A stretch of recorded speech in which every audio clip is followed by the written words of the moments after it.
ఏమిటి? ఫోన్ చేసి మిమ్మల్ని చంపుతానని బెదిరించాడా? I doubt.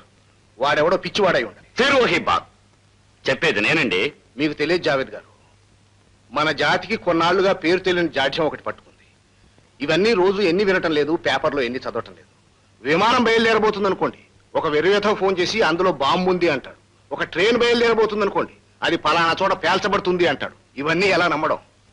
నేను చెప్పేది అబద్ధం అంటారా? నో, మాకు చేతనైనంత వరకు మేము చేస్తూనే ఉన్నాం.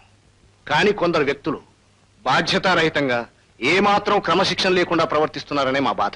మీరేం భయపడకండి, మీకు ప్రొటెక్షన్ ఇస్తాం. నేను భయపడి కంప్లైంట్ ఇవ్వలేదు సార్.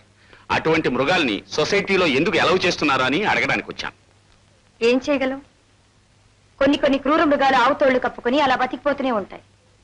వాటి అసలు రంగు బయటపడితే కదా మేమేదైనా చేయటానికి.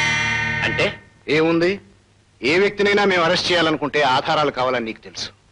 ఈ ఒక్క పాయింట్ను ఆసరాగా తీసుకుని కొందరు దుర్మార్గులు తప్పించుకుంటున్నారు, కొందరు అమాయకులు అకారణంగా బలైపోతున్నారు. చివరికి మీరు అనేది ఏమిటి? ఆధారాలు లేకపోతే ఆవిడ తమ్ముడిని అరెస్ట్ చేయనంటారా? ఆధారాలే అక్కర్లేకపోతే మిమ్మల్ని కూడా అరెస్ట్ చేయొచ్చుగా. ఐ మీన్ ఎవరినైనా అరెస్ట్ చేయొచ్చు కదా అని. చేస్తారు. మీరెంత మంచి పేరు తెచ్చుకుంటున్నారో మాకు తెలుసు. మిస్టర్ జావేద్, అనవసరం విషయాలు మాట్లాడటం అంత మంచిది కాదు. మీరు కంప్లైంట్ ఇచ్చారు, మేము మా డ్యూటీ చేస్తాం. That's all. Thank you very much. ఖుదా హాఫీజ్. సార్, నాదొక చిన్న రిక్వెస్ట్. ఎస్. మీరు అంగీకరిస్తే అనుమానం మీద నేను ఒక వ్యక్తిని అరెస్ట్ చేయదలుచుకున్నాను. ఎవరతను? మిస్టర్ విజయ్. అంటే నీ తమ్ముడా? దయచేసి నన్నేం అడగదు సార్. ఎందుకంటే ఈ అరెస్ట్ ద్వారా కేవలం ఒక నేరస్తుడిని మాత్రమే కాదు, ఇద్దరు నేరస్తుల్ని ప్రాణాలతో పట్టుకుని కోర్టులో నిలబెట్టగలనే నమ్మకం నాకుంది సార్. Sir please.